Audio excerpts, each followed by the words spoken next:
Айжан Матсаевди жеңиш менен куттуктайбыз дагы. Жаныш уулу Шуңкарбекке кийинки беттештерде ийгилик каалайбыз. Азыр кезектеги атаандаштар.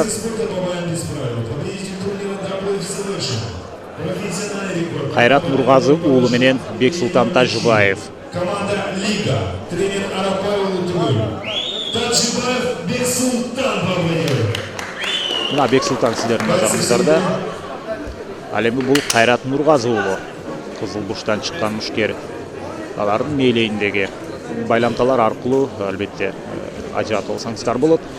Жана Кайрат Нургазы уулу 1996 жылы төрөлгөн. Жалал Абад облусунун Токтогул районунан болот.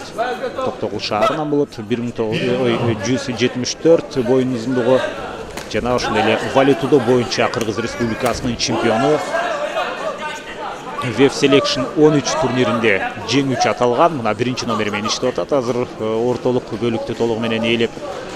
Ал эми Лига спорт клубунун өкүлү түгөл Арапбай уулунун шакирти Бексултан Тажыбаев. Ал Кайратка караганда 2 жашка улуу.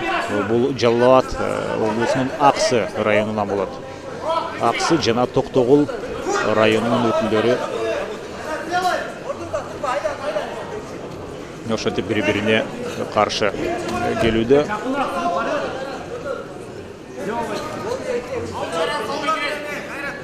Токтогул району азыр болсо мейли. Ал эң башкысы беттешин өзүнө келе турган болсок, мына экөө боюн узундугу көп деле айырма жок. Болгону 4 сантиметр. Салмак чендириктерин эсиңерге салып коелу. 66 килограмм. Low kick азыр Кайрат Нургазы уулунун аткаруусунда Джонсонун сырткы бетине бир сокку атылды. Жана Хасан Сапаконов бул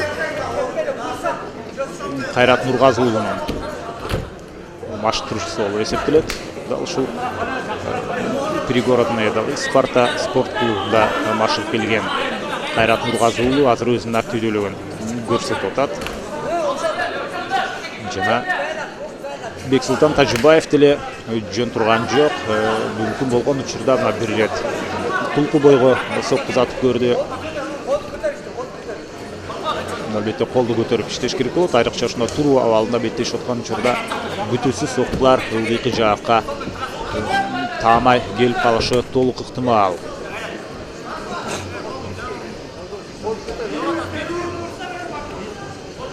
Акырында мына аралыкты кыскартып барганга аракет жасап деле Кайрат Нургазы уулу ал учурда артка эртеден кечке чегине бербестен Бексултан Тажыбаев дагы акырындап алдагы аралыкты кыскартып келе жатат.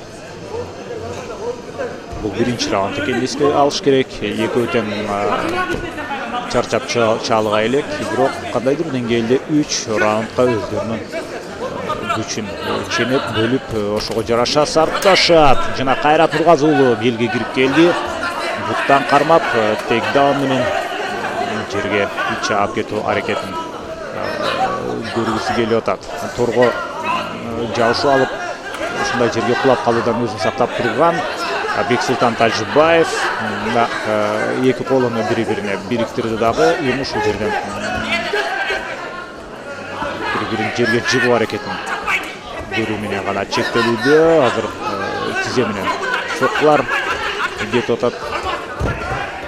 Аягында тогонеккеде мына ошондой бир чалып туруп атаандашын жерге жыгып, азыр кайсы мушкер үстүнө чыгып кетти. Бул жерде Кайрат Нургазы уулу атаандаштын артында. Андыктан муунту ыкмасын колдонуп кетсе негизинен болот. Болгон бул ыкманы тагыраак, тазараак аткарыш керек. Эки колун өткөрүп, мойнун эле алып алса, ушул жерден жеңүүчү аныкталып калышы ыктымал. Мына беттеш бүттү. Кайрат Нургазы уулу жеңишке ээ болду. Веб Selection 13-тө жеңүүчү аталган болсо, эми ошентип Веб 50 Pro Fight 19 турниринде дагы чемпион аталып турат. Биз куттуктайбыз Кайрат Нургазы уулун активдүү таймашты өткөрдү жана мүмкүнчүлүктү колдонуп кетти.